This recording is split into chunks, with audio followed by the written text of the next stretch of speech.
Good afternoon, scaredy cats. Hope you enjoy the video today and please like, comment, and subscribe. Today's shout out goes to Elena Lena. Make sure you leave a comment to be the next shout out. Mother and daughter. There was a woman who lived in a small apartment in a country town. She had one daughter who she loved with all her heart. Ever since her husband left them, the woman had done everything in her power to make sure her daughter had everything she wanted.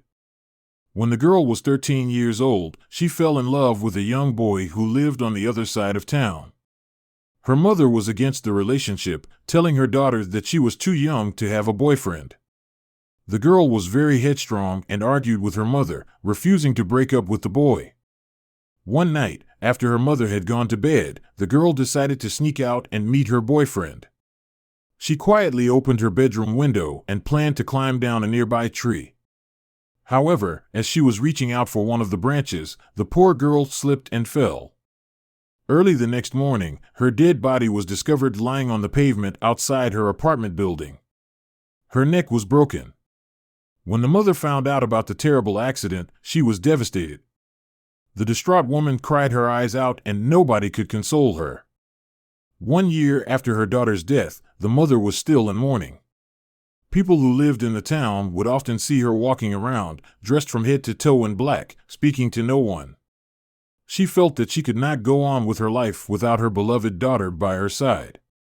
What bothered her most of all was the fact that she never had a chance to say goodbye. One day, the mother decided to consult a fortune teller. She hoped that there was some way she could communicate with her deceased daughter or even just see her one last time. The fortune teller listened to her story and told the woman that there was one way to see her daughter again. At exactly midnight tonight, you must go into the thickest part of the forest, said the fortune teller. There you will find a clearing. Stand there and wait for your daughter to appear. The mother was delighted with this news and, after paying the fortune teller, she went straight home. She was overjoyed at the prospect of seeing her beloved daughter again, and her mind was racing with all the things she wanted to say to her. That evening, as the mother sat at home, she heard a knock on her front door. When she answered it, she found a strange, old woman standing there, dressed all in white. "If you know what's good for you, you will take my advice," hissed the old woman. "If you really want to see your daughter, go to the woods 15 minutes early. Find the tallest, most robust tree and climb to the very top. Secure yourself to the branches with a strong rope, then wait for midnight to arrive. Only then will you see your daughter." Before the mother had a chance to reply, the old woman in white scurried off down the street and disappeared around a corner. The mother was confused, unable to decide what to do. As night fell, she still couldn't make up her mind. At 11:45 p.m., she found herself standing at the edge of the woods, trembling with fear and anticipation. Making her way to the thickest part of the woods, she came to a small clearing. There, she spotted a tall, robust tree. With great difficulty, the woman climbed to the top and clung to one of the branches. She wrapped a rope around herself and tied her body securely to the branch. At the stroke of midnight, she looked down and saw her beloved daughter standing in the clearing below. The young girl was dressed in white and her face was deathly pale. She seemed as if she was transparent, drifting across the clearing like a ghost. The mother looked more closely and happened to notice something strange. Instead of legs, her daughter had cloven hooves. As the mother watched in horror, the ghostly girl looked up and chuckled. "Well, it seems you have guessed our secret," said the daughter in a deep voice. The girl's face began to shimmer and change. Her features melted away, and in their place was the face of the devil. He grabbed the base of the tree and began to shake it with all his might. The mother clung to the branches for dear life. She knew that if she fell from the tree, the devil would tear her to pieces.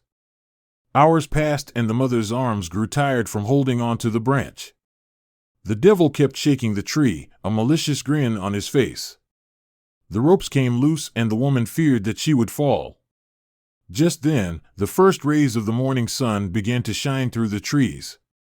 When the sunlight touched the skin of the devil, he burst into flames and crumbled into ash. The mother slowly and carefully climbed down from the tree and ran home. She was shaking with fear. That morning, the mother finally accepted the death of her daughter. Daddy's little angel. She has her mother's bright blue eyes, Daddy's little angel does. And the most beautiful smile you've ever seen. She could melt an iceberg, she could. Everyone that knows her just loves her to death, and I'm so proud to call myself her father. She's a gift from above, I know it, which is why I must protect her, no matter what the cost. Some people just don't understand. It all started a couple of weeks ago. Some nasty little girl was teasing Katie, my little angel, and she just wouldn't leave her alone.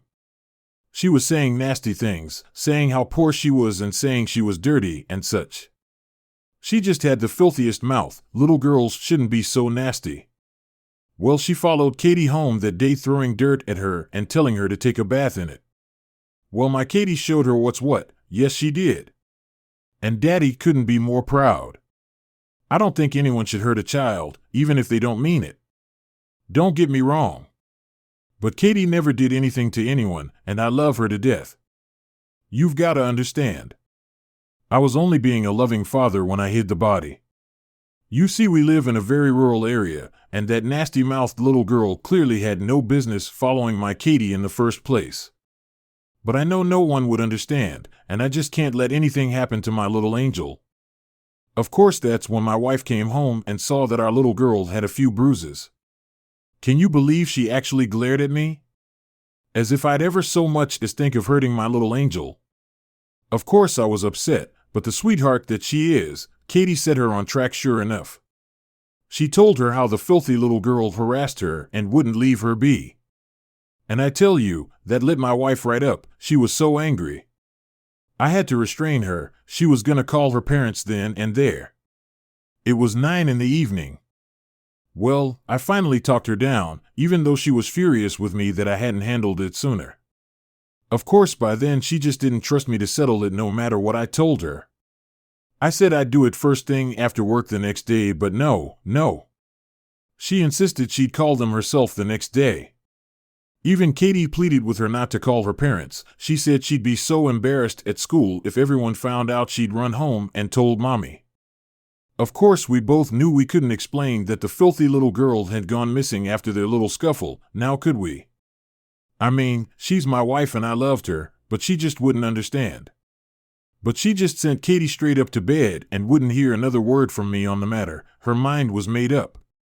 And she's a very headstrong woman. It's part of her charm, you see, so there's no arguing with her once she's made up her mind on a matter. Well, after that I went to tuck the little angel in and read her a bedtime story, and she begged me not to let Mommy call the filthy girl's parents, but I told her how persistent Mommy is, and that she wouldn't listen to me. Of course that didn't sit well with Katie at all. She knew that Mommy wouldn't understand, and neither would her schoolmates' Mommy, no, especially not her. I told Katie I would think of something, and I promised that I wouldn't let anything happen to her, but Daddy's little angel is clever. Daddy's little angel already had her mind made up.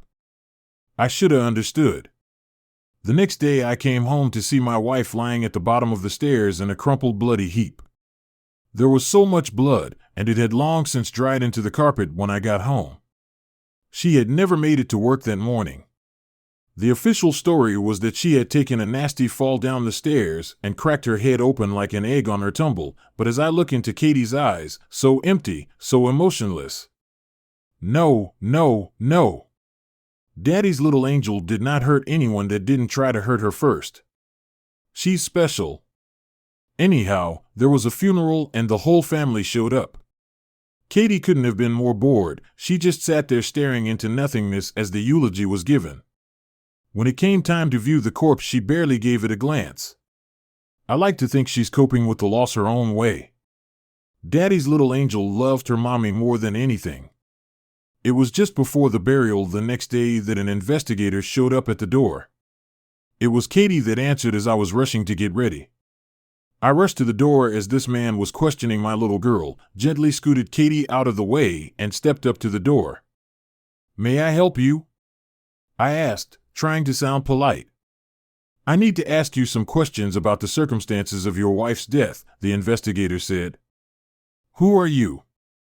I think some of my frustration was coming through, but it might have been my self-consciousness. I'm sorry, he said with a laugh. Detective Kimball, local PD. I just got the results back from the autopsy, and the blunt trauma your wife suffered and the bloodstains found on the carpet don't exactly match up. I was wondering if you could give me a little more insight. Well, I'd love to, Detective, but as I told the responding officers, I only found the body when I came home from work. I wasn't here to see it happen.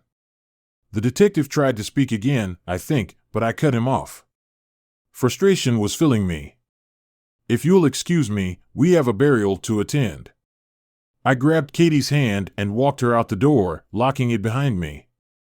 I glanced back to see that the detective was watching me as we drove away. Katie was silent the entire trip there and back, and as soon as we got home she retreated to her room.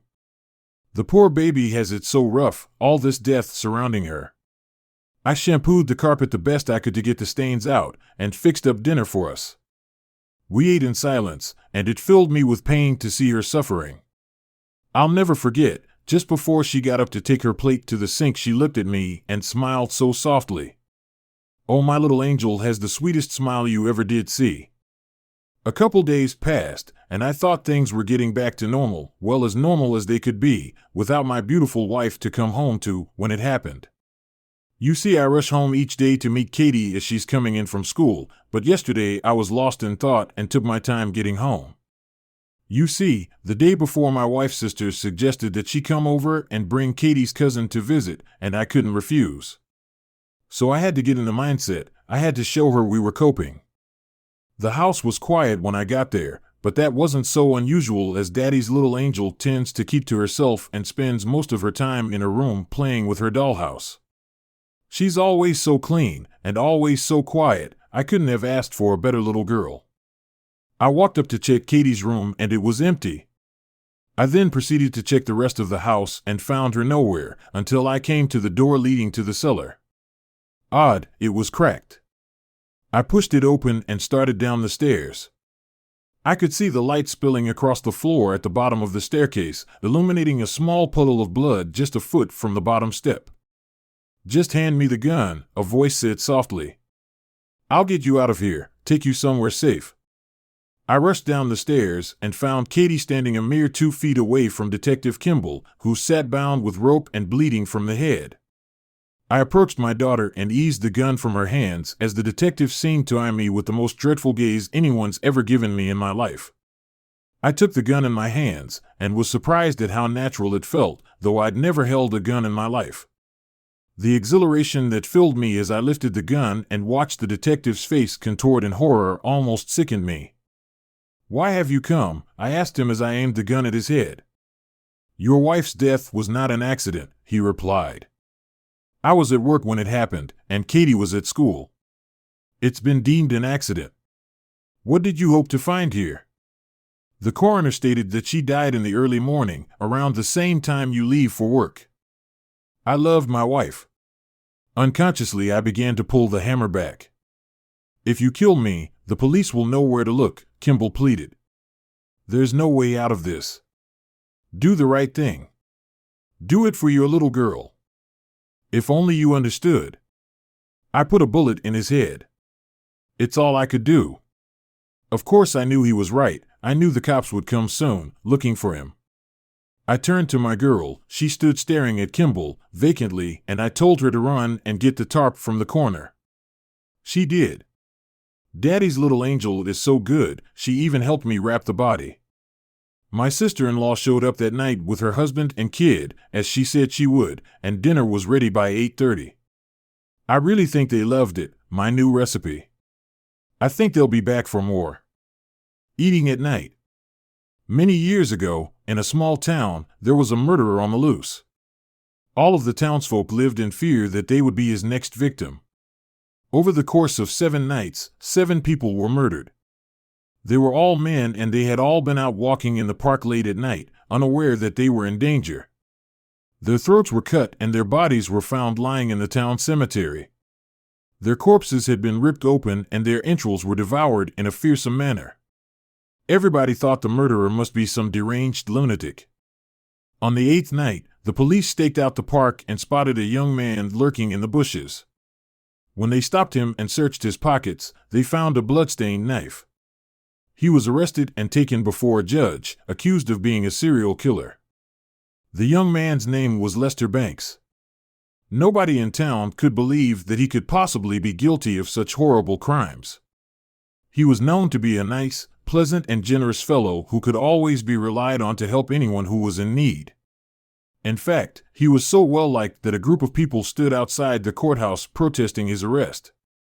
The judge was shocked by the atrociousness of the crimes and found it hard to reconcile them with the young man's polite demeanor and well-spoken manner. He decided to question the young man himself. "Lester Banks," he said, "you have been charged with horrific crimes. Do you want to do the right thing by unburdening your conscience and making a confession?" The young man stood up and faced the judge. His hands were shaking with emotion and tears were rolling down his cheeks. "Your Honor, I do," he replied. "I must admit that I am guilty. I am ashamed to say that I murdered all 7 of these poor, innocent people. It was I alone who killed them, but I am not a monster. I didn't murder them for their money or their belongings. I am not a thief." "Then, why did you kill them?" asked the judge. The young man hung his head in shame and told this story. 2 weeks ago, I had the perfect life. My mother and father raised me well and always taught me right from wrong. I was a decent, honest, and God-fearing man. I had a good job, I worked hard, and I took care of my family. I was married to a wonderful woman named Amina, and I loved her more than anything on this earth. We were blissfully happy together, and we were eagerly awaiting the birth of our first child. When my wife died in childbirth, I was overcome with grief. It was so sudden and unexpected that I was stunned beyond belief. On the day of her funeral, I stood by her graveside, crying bitter tears as I watched them lower her coffin into the earth.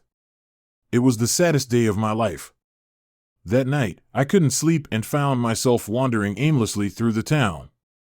Eventually, I came to the cemetery. I wanted to go to my wife's grave and say goodbye to her one last time, but I noticed I was not alone. There was another man in the cemetery. He was crouching over my wife's grave. As I drew closer, I realized that he was digging it up. I flew into a rage and attacked the strange man. He fought back and he seemed to have superhuman strength. He easily overpowered me, and with one hand, he grabbed hold of my throat and began to squeeze, lifting me into the air.